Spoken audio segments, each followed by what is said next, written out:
Ba-da-da-da-da-da-da-da-da. Ba-da-da-da-da-da-da-dee-da-dee-da-dee.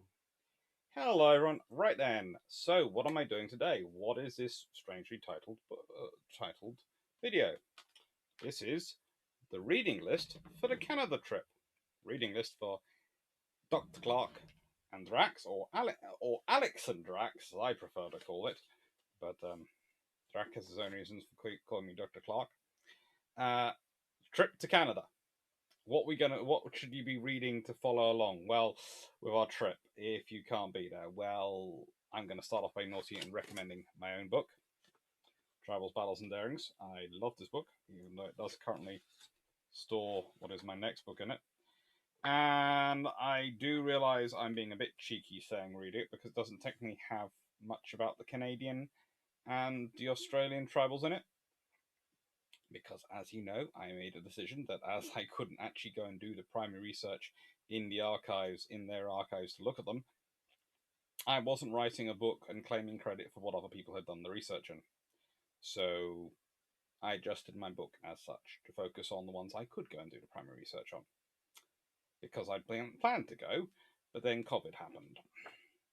Always annoying when that happens. This is one of my favourite sections. It's in Norway. From an officer whose writing and service suggests candor, this was an unusually equivocal summing up. Perhaps the reason is that until the Second World War, no one really knew, despite the many exercises and the quantity of ink expanded upon it, what an air attack would be like. Just as with every previous war, officers were quickly learning that the theory, the exercises, and the training they had all completed were only based on the best possible assumptions at the time. In war, as opposed to in naval exercises, the wrong decision could lead to much graver consequences. It's worth noting that in the immediate aftermath, Rear Admiral destroyers Ronald Hamilton Curzon Halifax, sounds like a place, doesn't it? But it's an actual human being, who had overall authority over destroyers in the home fleet at the time, wrote, Captain D4, Philip V in that was, in paragraph 1 of minute 2, has generously accepted responsibility for allowing Gurkha to become detached, but his minute was written on the 22nd of April, by which time all or most of us had realised that to remain concentrated was the best defence against air attack. Whereas on the 9th of April, when the attack took place, this was not generally realised. Destroyers escorting Norwegian convoys when under air attack had often been out of supporting distance from each other, and no harm had come to them. I knew this, and had issued no instructions on the matter. I do not therefore consider that Captain D4 is any more to blame than I am, except for the omission to notice that the Gurkha had detached herself completely, as opposed to taking independent avoiding action.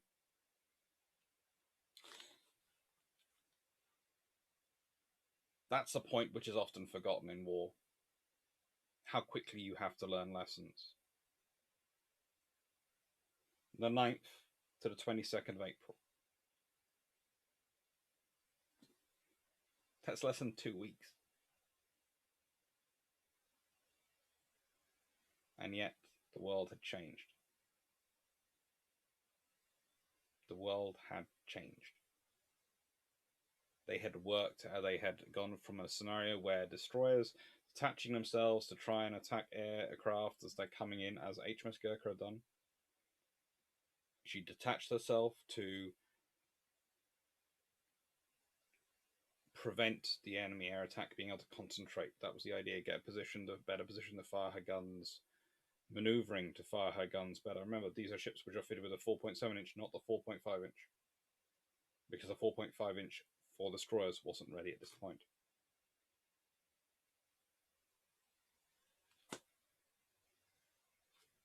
It's an interesting bit, and I like my book.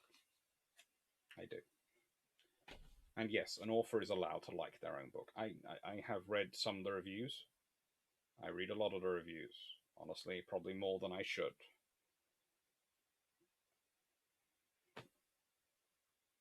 Sometimes I accept the criticism of the reviews. Sometimes I wonder if they're reading the same book I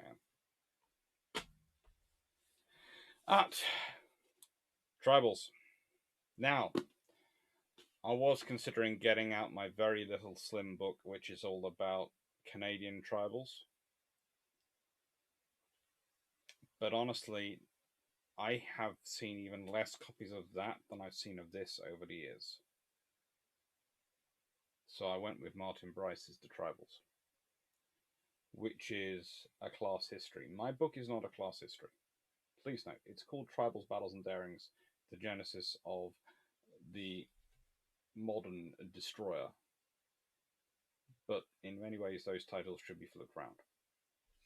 Because it's about how the destroyer came about, how these three classes, in terms of the Royal Navy service, and in terms of how the Royal Navy was approaching them very much, led to the general purpose modern destroyer, the large vessels we see patrolling the world and being basically the large cruisers of the modern world.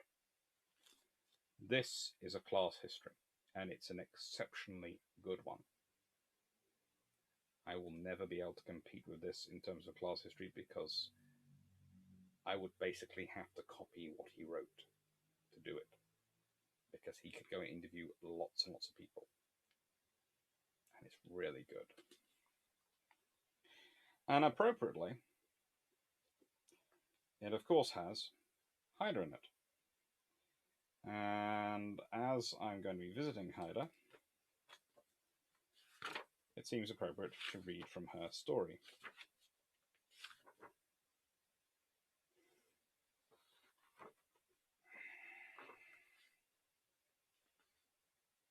Haida took part in 5 more kinetic patrols in July and August. There were 2 actions during the last patrol, the 5th and 6th of August, off Belle-Île, in both of which Haida suffered damage. In the first, Haida's guns were firing continuously as she swept past the enemy ships. Her gunners were loading and firing, and a shell went off in the breech of one of Y guns. All the paintwork on the mounting flashed into flame. The trainer was trapped up against the front of the shield beyond the guns, but a seaman pushed his way through the flaming metal and pulled him out. Both were badly burned. 2 more were killed and another 6 injured. The fire was put out and Haida stayed in action. Before the night was over, a near miss had also knocked out A mounting. For almost the rest of August, Haida was undergoing repairs at Plymouth, while 2 new A and Y mountings were installed. At the end of August, Haida and Iroquois met Jeanne d'Arc in the Bay of Biscay and escorted her to Cherbourg. The cruiser was taking 50 members of the French provisional government from Algiers on their way to Paris. There was very little enemy activity now. The 10th DF spent quite a lot of time contacting local resistance groups who were taking back control of their areas from the beaten and from what was still active German garrisons.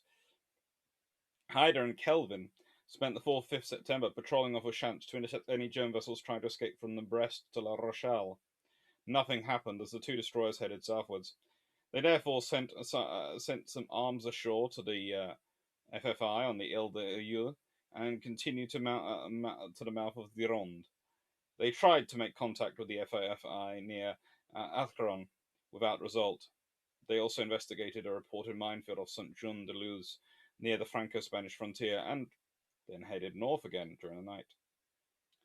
By the morning of 6th September, they are off Les Savelles. Haida was only 3 miles from the shore, with Kelvin covering further out. An FFI tug came out and Haida handed over some arms and supplies. They sent a landing party ashore to obtain detailed information about German troop dispositions. About midday, a couple of German vedettes or patrol craft came around the coast. They were intercepted and surrendered after being hit with machine gun fire. Haida and Kelvin started to tow the craft into Les Savelles, but Haida's sank and the tribal rescued her own prize crew. Kelvin's vedette was carrying AA and anti-tank weapons, small arms, and Nebelwerfer and radio sets. All this equipment was presented to the FFI to be used against its former owners. The vedette also yielded some interesting documents, and these were taken back to Plymouth, together with the prisoners and some of the German soldiers captured by the FFI on the Ile de Yule. It was an interesting time, and a very good ship, and a very good book. So, we have currently got the treaty series going to be coming up and going out while I'm away, and here you go. Warships After Washington by John Jordan. And I'm also going to be recommending Warships After London by John Jordan. These are exceptionally good books. Do I agree with everything in them? No, I'm a historian. If we all agreed, we'd have very boring conferences. They'd all be us sitting round with drinks going, So, So, instead we have fun. We turn up. We go. We hear someone goes, "I believe this happens because of this," and you can very quickly work out how the level of people's disagreement because there's a polite sip before they say anything. There is the slightly less polite, and there is the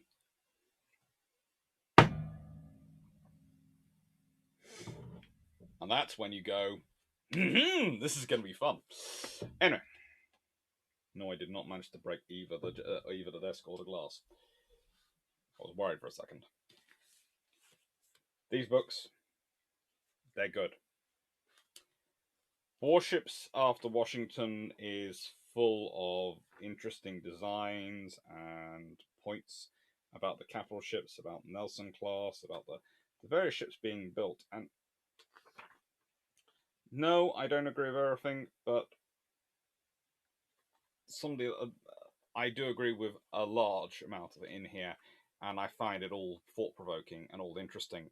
And I especially like things like this diagram, which show me the redesign of Nevada's belt armor.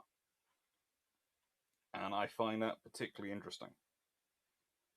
The sort of the way the hull is being reshaped, the way the entire ship is being reshaped. It's the same ship, or is it?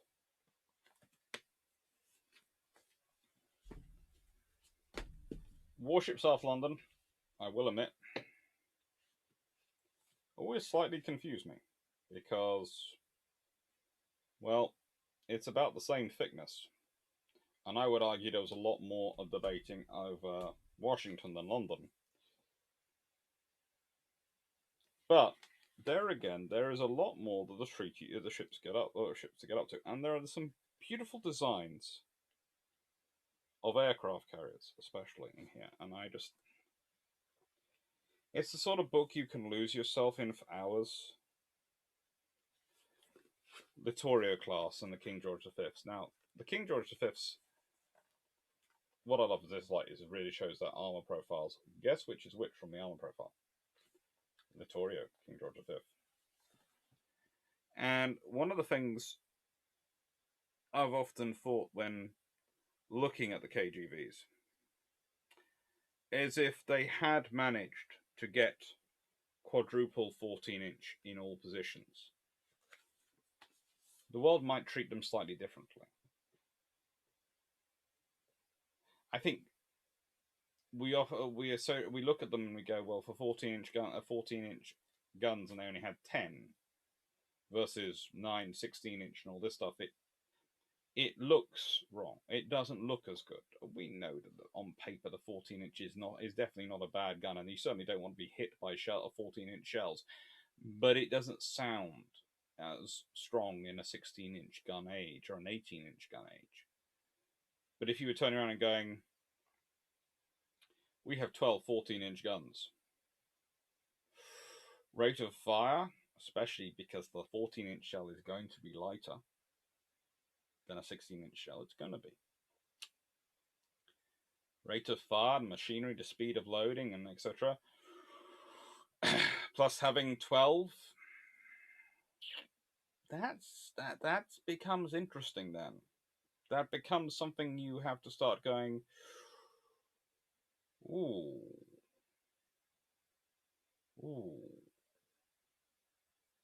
And it's certainly something that's, we can now test out with the modern, especially things like UAD, Ultimate Admiral Dreadnoughts, but with other systems as well. We can test out and see what it would have been like. And it is a big difference, trust me. Build a King George V in every way other than just 3 quadruple turrets, 14-inch turrets versus that. It's a very, very different beast. If you want real fun, though, you build something which is 3 quadruple 15-inch turrets. Then you send it up against the Bismarck with its 4 twin turrets, and you just go, so, this is what happens. And that's me being evil. Also do a nice line in quad 16-inch turrets, but that requires one hefty looking lady. And before anyone asks, on this channel, ships are female. Because they carry life. It was the way my dad taught me and my grandfather taught me. My whole historical family has said, ships, when the Emperor authorized them, they carry life within them. Therefore, they are closest in that sort of, they are female. I know.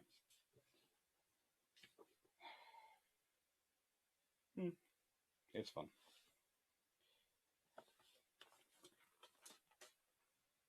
Yeah, Kagi. And this is the stuff which John Jordan writes. The original armor protection was largely unmodified, but the two twin 20cm turrets fitted out forward removed, and the guns reinstalled in casemates forward of the original casemate guns on the main deck at level aft.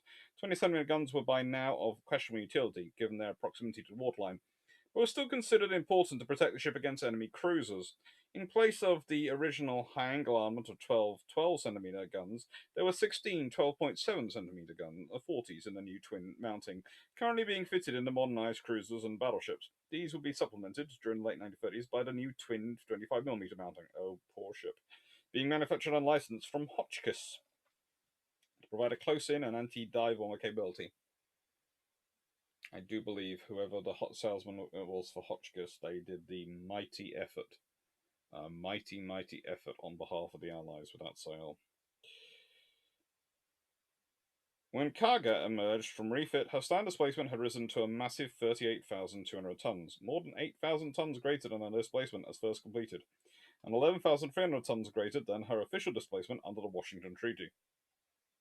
The change was not declared, as Japan had already notified the other Washington powers of their intention to withdraw from the treaty when it expired in December 1936.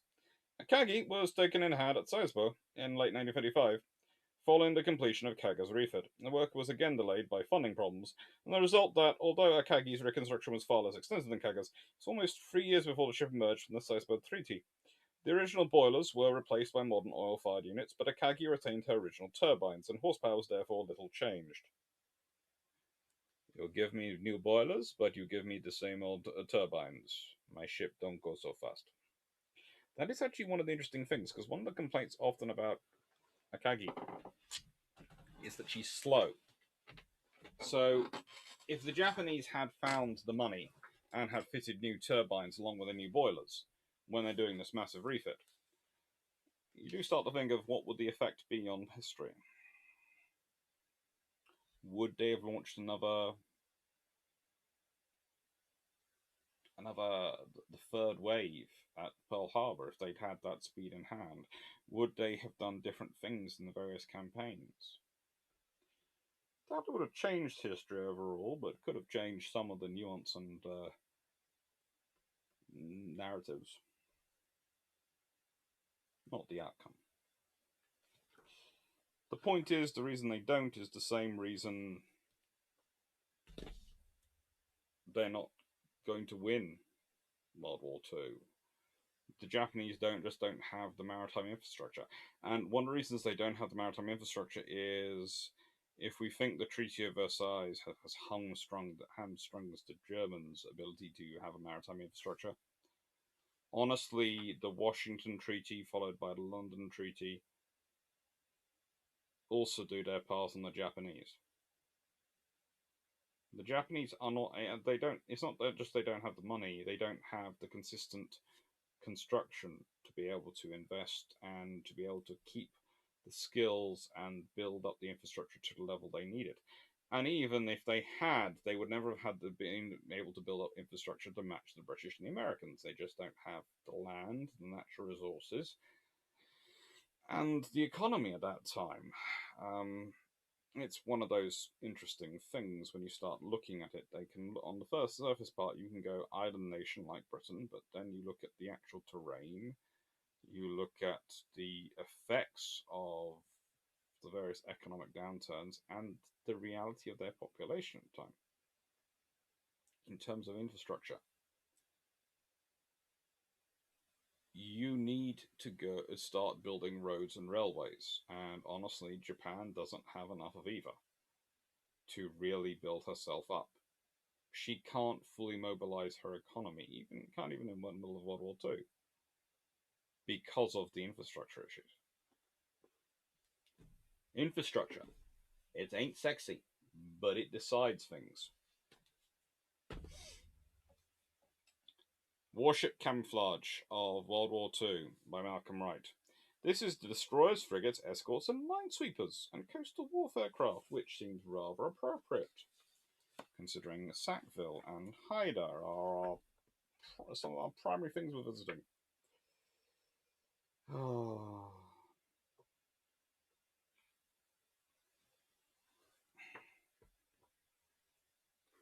So many gorgeous looking ships.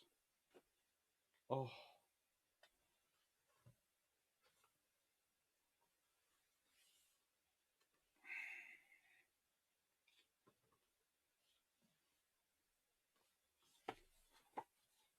Flower class. So many of them. They really do come in all shapes, colours, and sizes. Well, within the remit of being flower class. I especially like USS Spry, that's previously HMS Hibiscus. People often forget that the US operate flower class corvettes, but it's really quite cool that they do, and they need them. Despite, I'm fairly sure, Admiral King having an absolute, probably consumption fit over it. But in World War II, the only nation that doesn't have them serving for and doesn't attempt to have them serving for them is Japan. Even Italy at one point, I think they are trying to get some of the ones which Germany inherits from France. Because France, Germany takes them over. And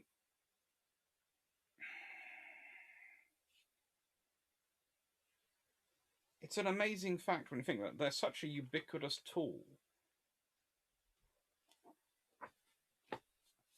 You know, when we consider today, if you were going to pick up a Type 26, no nation, you really can't pick one of those up quickly and just start operating. It's going to take a while. And that's a first rank anti-submarine warfare escort today. And no one's going to consider a flare class really at a first rank anti-submarine warfare escort. That's probably the Hunt class destroyers, a Hunt class escort destroyer,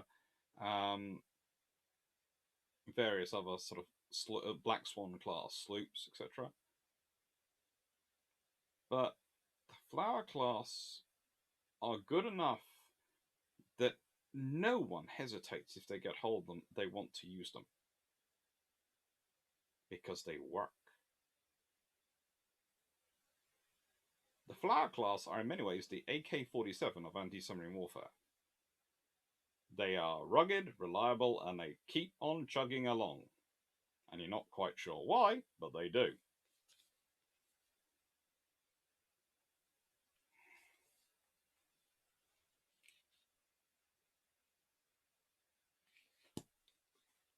And that's why there's one on the front.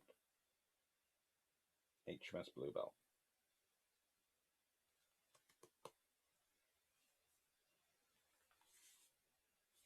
I'm looking forward to seeing Sackville. It's going to be fun.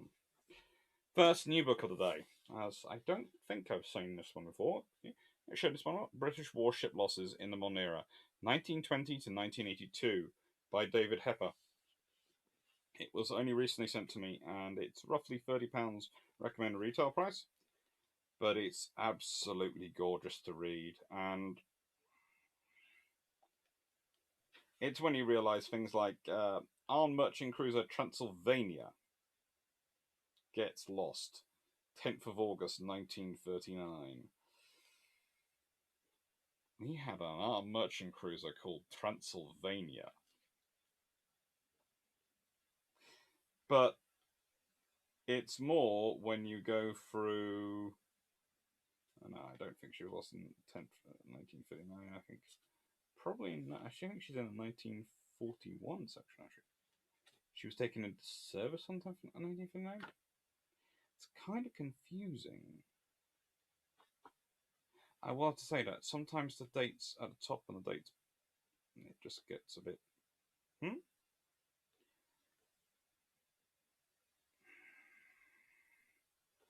But every single ship lost since 1920 is in here. And what's really quite scary is when you start to look through the ships which are lost in peacetime.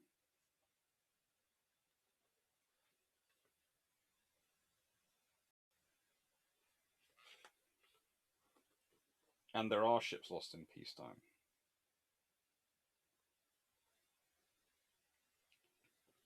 We have Walrus, a destroyer that's lost in 1938. M2, a submarine lost in 1932. Poseidon, a submarine lost in 1931. Petersfield, a sloop lost in 1931. Thetis, lost in 1939. Sundown, a drifter, lost in 1939 before war began.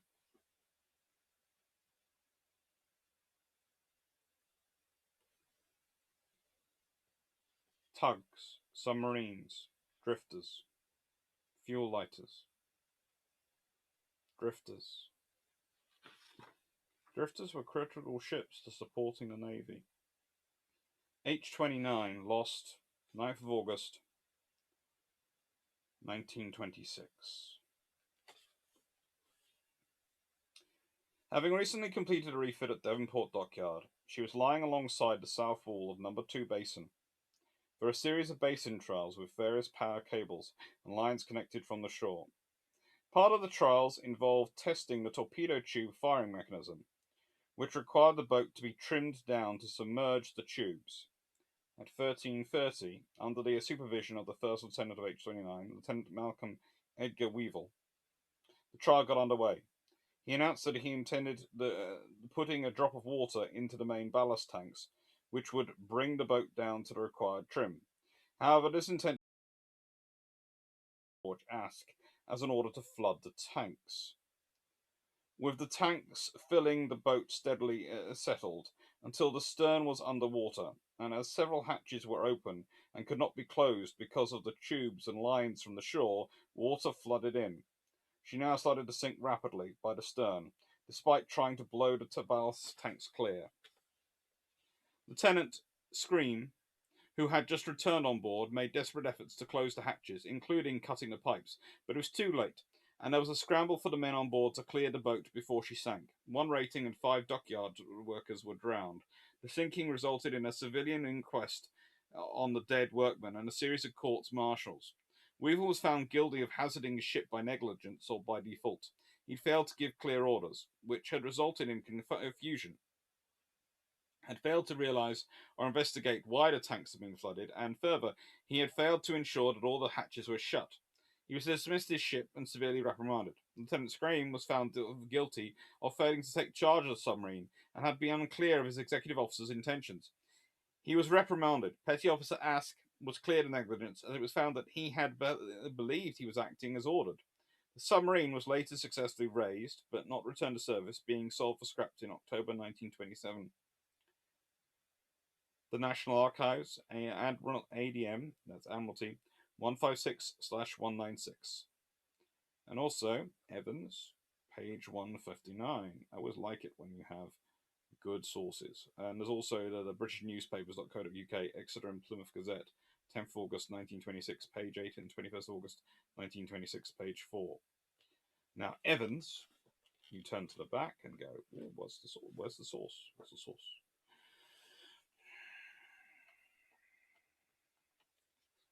That's the index of ships lost. Okay, where's the source list? Oh, this book is just so full of data. Oh, all the ships lost. That's a lot of losses.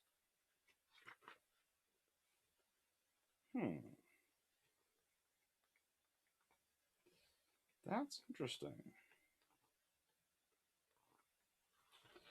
So, one of the things I'm noticing going through this book is that perhaps I'm being stupid. No? there's a list of illustrations at the front. And losses. Bibliography, page 394. I must be being stupid. Ah, there it is. Okay, books. Managed to skip by. Evans, A.S. Beneath the Waves. Published London, 1986. I do like a good referencing. Very cool book. Very interesting. Also very disheartening in some respects.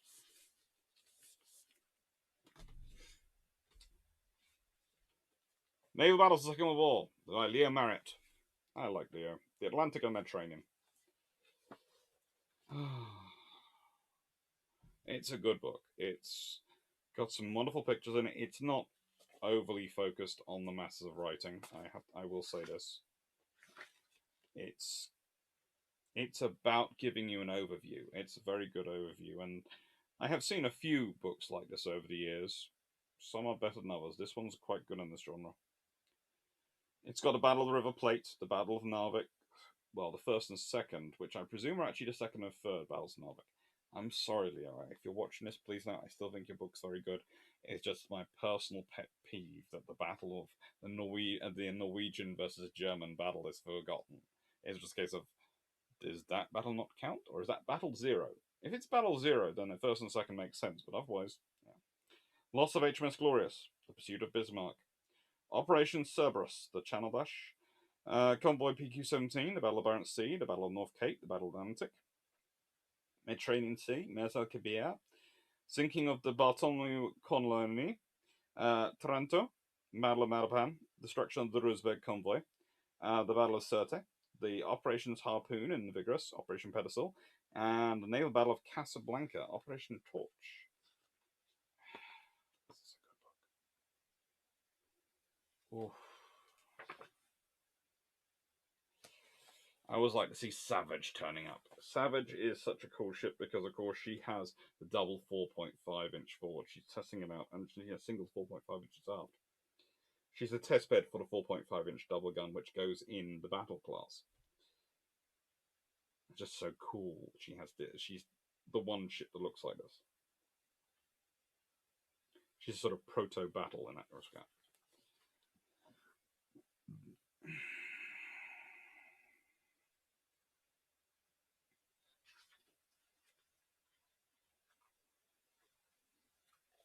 There are some really nice maps in here. I do notice nice maps. I've got to get my map drawing skills up. But lots of very good pictures. This is well selected from pictures. Most of them seem to be... Nara has come up quite a lot as a source. Good choice.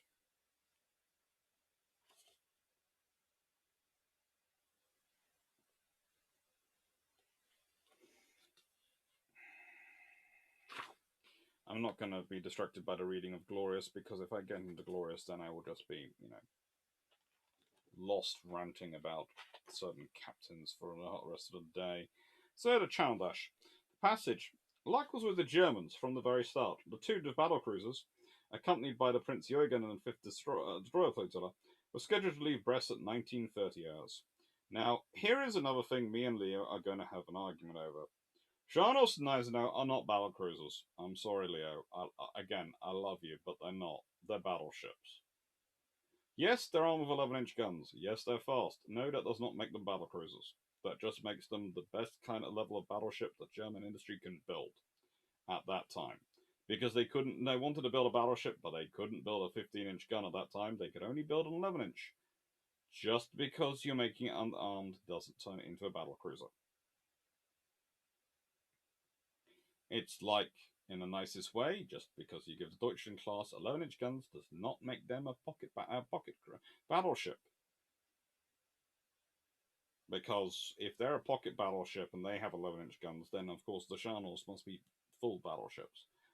But it isn't. It makes them an overly armed heavy cruiser. An inappropriately armed heavy cruiser, arguably. They'd have been better served by an 8-inch gun, but they were status units. Anyway, off on my side enough. By the time the ships were at sea, the RAF air patrols, which might have located them, were suffering from problems with their ASV radars, that's air surface radars, and consequently their departure went undetected. In the forenoon, as the ships raced up the channel at 28 knots, they were masked from further air reconnaissance by low cloud and rain, and were joined by torpedo boat flotillas from the Havre, and later from Dunkirk. In addition, in a rare example of faultless cooperation between Luftwaffe and the Kriegsmarine, a continuous escort of 16 aircraft was stationed over the ships at all times. Thus, it was not until 10:42 that the ships were spotted already past Le Havre by a lone Spitfire, whose pilot did not make a sighting report until after landing back at his base at 11:09. By then, a radar plot of the German aircraft escorting ships had already alerted naval staff, and the British response was being prepared. In fact, the breakthrough of the German ships had been anticipated for some time. An Operation Fuller, involving a coordinated response by surface ships together with aircraft and bomber and coastal commands, had been planned in some detail.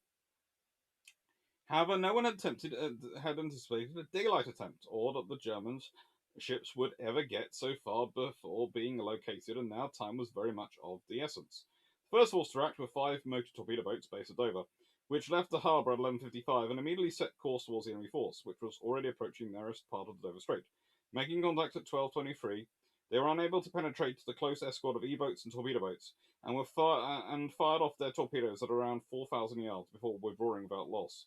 No hits were made, but as they withdrew, 6 Swordfish of 825 Squadron, led by Lieutenant Commander Eugene Esmond, swept in to attack. An unexpected escort of Spitfires had missed the rendezvous, and the slow-moving biplanes were shot out of the sky by German fighters or intense air fire of the ships. Again, no torpedo hits were obtained. Best laid plans of Mason men often go awry. They do.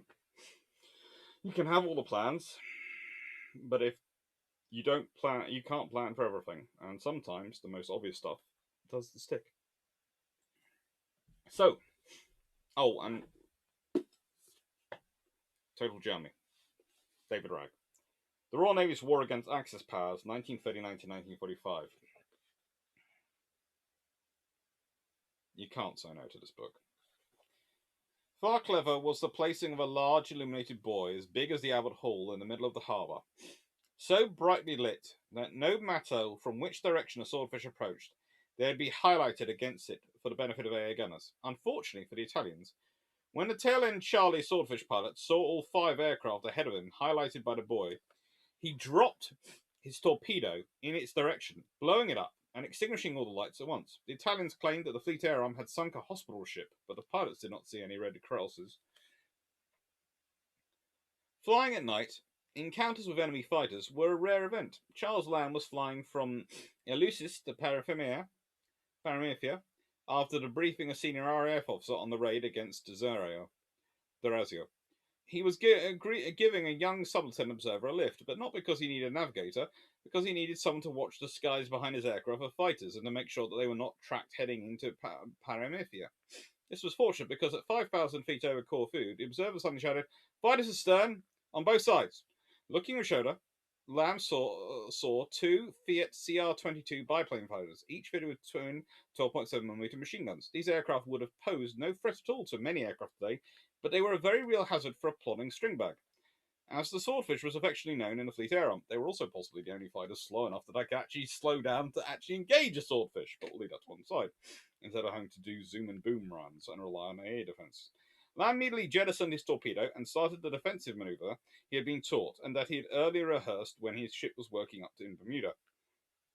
He stood the Swordfish on its tail as the 2 Fiats opened fire, causing them to shoot past.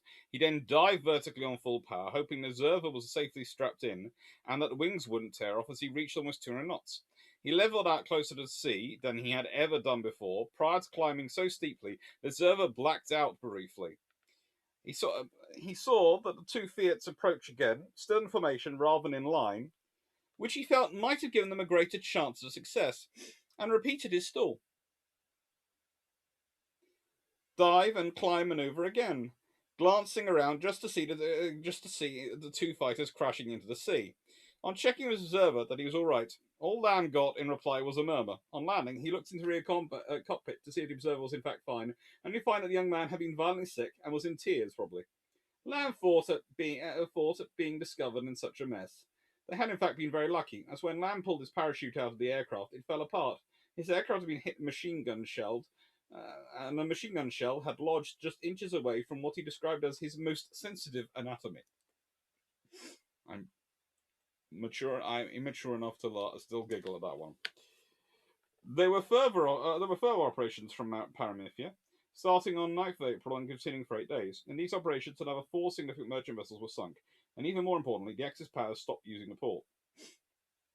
Slow and obsolescent swordfish did well, for by the time operations ceased, all the Wellingtons had been lost in their daylight raids, except for one that could not be flown, as there were no surviving pilots for the aircraft.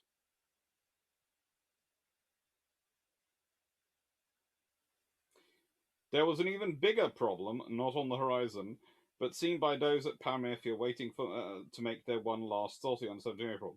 A Junkers Ju-88 landed at the airfield. The aircraft was carrying King Peter of Yugoslavia into exile, but it was clear that the base was no longer secret and therefore no longer usable.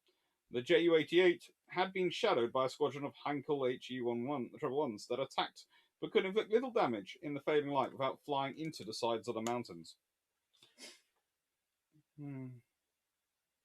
Fun times. It's a very good book. I enjoy it. I enjoy most of David Drach's series. And finally, because it's the last vessel we'll be looking at, British submarines in the Cold War. Now, why am I looking at this one? Because O-Class. Yes, it's the glorious, gorgeous O-Class. Oh, come ye, oh, come ye, oh, come ye, O-Class.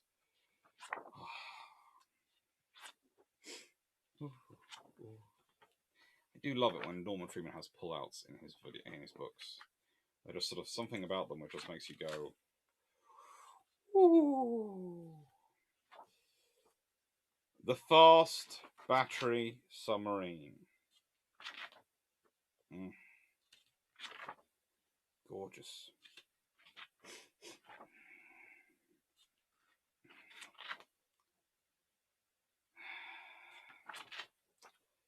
Let's see if we can find the proper O-Class section instead of the section about it. Oof.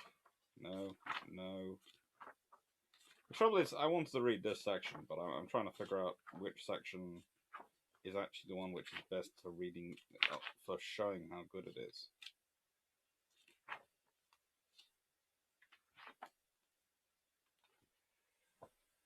Oh, then it gets very nuclear.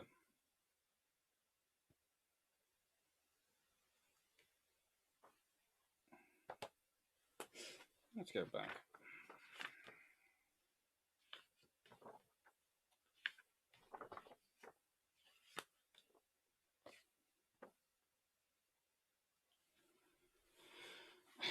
The Sea Lord on the 2nd of February 1956.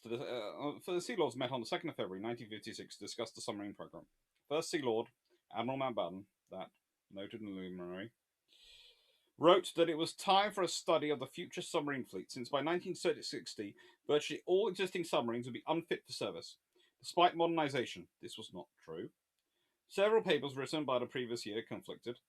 Given current submarine performance, it could be argued that the best way to deal with the growing Soviet submarine threat would be to destroy the submarines at source before they could get to the open ocean. Mountbatten was well aware of US naval interest in long-range submarine missiles. He was interested in what he called the strike submarine, which would fire long-range missiles at enemy naval bases. It might use US weapons, save time development costs, and simplify wartime logistics. This vision neatly evaded likely RAF resistance to anything which might challenge their strategic role. The new porpoises had not yet been completed. Mountbatten was well aware of the spectacular performance of the experimental submarine Albacore. He wanted something similar. He was aware that the US Navy was building an operational version. In November 1955, the Vice Admiral of the British Joint Services Mission in Washington wrote to Mountbatten that the Chief of Naval Operations had hoped for a nuclear version. This would not have been possible soon enough for him, so he had accepted an interim conventional version in the 1956 building program, the Barbel class. The Bureau of Ships Design section have been working overtime to see how they can get 6 torpedo tubes and Aztec into the bows of Albacore without spoiling her beautiful underwater shape. My staff concerned have been looking over their shoulders as they work and have been attracted by the preliminary designs. First Lord asked Controller to see whether the plans of the operational Albacore could be obtained and a British version built. Naval staff agreed that this was what was wanted. Opening the conference, Mountbatten said that the current program of 8 porpoises and 4 more in the 1957 program was no longer in step with requirements. He's always so pompous. The British Atomic Energy Authority was already pressing forward with ideas to produce the first British nuclear submarine. It was therefore essential to decide future requirements. Mountbatten considered acquisition of an Albacore-type submarine the most urgent and important submarine decision. He and the rest of the board seem to have been unaware that Fossum had promoted just such a submarine since 1954 in the context of the second-generation anti-submarine warfare class. Controller said that Fossum is, by the way, flag officer submarines. Controller said that the finances would limit what could be done, probably meaning that only 2 projects could be pursued. The director of the construction could take on a new design in June, but a second design could not be begun for another 2 years. However, he could take on a nuclear submarine when needed. The 2-year gap would be reduced by stopping other work. Mountbatten found the gap acceptable. At this point, it seemed that a ballistic missile submarine would displace 10,000 tons, and the missile would generate terrific heat on firing. The Director of Operational Research thought that the Americans were interested in sea basing because it allowed them to build a missile with a more practical range. DNC thought the missile would be 70 or 80 foot long and 9 foot in diameter. The Director of Dockyards thought that missiles could be carried in a saddleback fashion, fired from underwater. Water pressure around the missile would support it, and the sea would quench its flame. It could rise through as much as 200 foot of water. A saddleback submarine would not be so very large. DCNS said that it would have to carry several missiles to be worthwhile, as she would be unable to return to base or more.